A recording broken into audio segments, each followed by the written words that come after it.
നീ തീരുമാനിച്ചാ? തീരുമാനിച്ചു. ഉറപ്പിച്ചാ? ഉറപ്പിച്ചു. ഇല്ല, നീ ഒന്നും കൂടി. ഇനി ഒന്നും ആലോചിക്കാനില്ല. എത്ര തന്നെ പറയും, അമ്മയായി പോയില്ലേ. ഏത് നേരത്താണാവോ സുജിത്തിന് പുതിയ വണ്ടി എടുക്കാൻ തോന്നിയത്. സുജിത്ത് ജോലിക്ക് പോകണു, നീ ഇവിടെ വെറുതെ ഇരിക്കണം. സുജിത്ത് വീട് വെക്കണു, നീ ഉള്ള വീടുകളെ പൊട്ടിച്ചോറാക്കണം. സുജിത്ത് പുതിയ വണ്ടി എടുത്തു, നീ ഒരു കിണ്ടി എടുത്തില്ല. എടാ, മറ്റവൻ്റെ കല്യാണം കഴിഞ്ഞോടൊക്കെ എൻ്റെ വീട്ടിൽ സംസാര വിഷയമാണ്. കേട്ട് കേട്ട് മടുത്തറ. നീ ഇത്ര നിസ്സാര കാര്യത്തിന് ജോലിക്ക് പോയണ്ടല്ല, ഞാൻ പറയണേ നീ തോറ്റ്. Cinema, script, producer, light, camera, action, cut. എടാ, ഇതൊന്നും പറഞ്ഞിട്ട് വീട്ടുകാർക്ക് മനസ്സിലാവില്ല എന്ന്.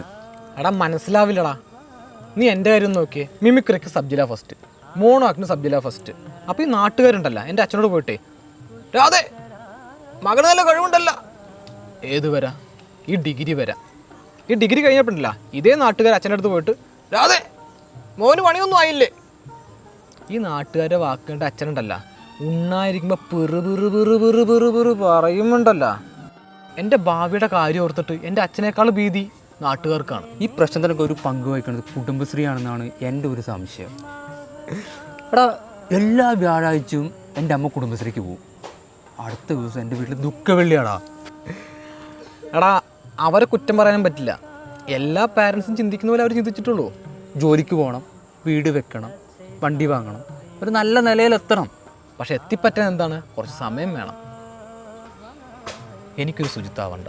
നിൻ്റെ കാര്യം നീ തീരുമാനിക്കും. അടുത്ത പരിപാടി എന്താ? അടുത്ത പരിപാടി എന്താണ്? ബജ്ജി വയ്ക്കാൻ പോവാം. കാളനായി കാളെ പൊട്ട കാള.